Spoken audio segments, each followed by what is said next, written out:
Ashtavakra Gita chapter 11 verse 2। जिसने निश्चित रूप से जान लिया कि समस्त जगत का निर्माता वही ईश्वर, वही आत्मा, वही सत्य है और कोई दूसरा नहीं, कोई अन्य नहीं, उसके भीतर की सारी इच्छाएं गल जाती हैं, जल जाती हैं, शांत हो जाता है, कभी भी असक्त नहीं होता वो। ये श्लोक अद्वैत का सीधा संकेत है। सृष्टि और सृष्टिकर्ता दो नहीं है।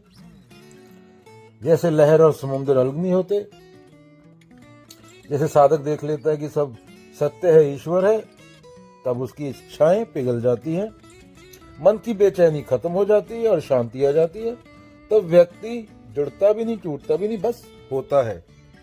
सेम चीज ताओ ते चिंग में बोली गई है। बच्चों, समुद्र और लहर, तुम कहो ये लहर अलग है, गुरु बोले लहर समुद्र से अलग नहीं है। वैसे ही पूरी दुनिया उसी एक चेतना से बनी है। मिट्टी और खिलौना, क्या खिलौना मिट्टी से अलग है? दुनिया मिट्टी है, भगवान कुमार नहीं, मिट्टी ही भगवान है, पर मूर्ति नहीं बनानी। ये संकेतक बात है। तुम्हें बार बार समझाने की कोशिश की जा रही है, संकेत किया जा रहा है। वो तुम्हारे से बाहर नहीं है, तुम्हारे अंदर भी नहीं है, तुम ही हो, ऐसा बोला जा रहा है। बस अहंकार हटाना है। सोचो, अगर हर देश ये मान ले कि सब एक ही चेतना है, तो युद्ध, लालच, जलवायु, विनाश, कोई भूखा न मरे, सबके लिए नफ खाना, ये सब रुक जाए, क्योंकि तब मेरा तेरा ही नहीं बचेगा। बाबा नानक की पूरी जिंदगी का फलसफा ही तेरा ये था, तेरा तेरा तेरा।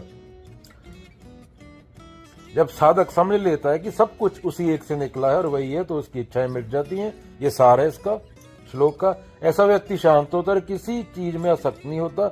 अद्वैत का अनुभव यही है कि निर्माता और निर्मित दो नहीं है। एक बच्चा अपने गुरु के साथ मिट्टी से खेल रहा था। उसने मिट्टी से हाथी बनाया, घोड़ा बनाया, फिर घर बनाया। फिर बोला, गुरुजी ये तीनों अलग अलग हैं, हाथी, घोड़ा और घर। गुरु मुस्कुराए, क्या ये सच में अलग है? अगर पानी डालो सब फिर से मिट्टी बन जाएंगे, क्योंकि मिट्टी से बने हैं।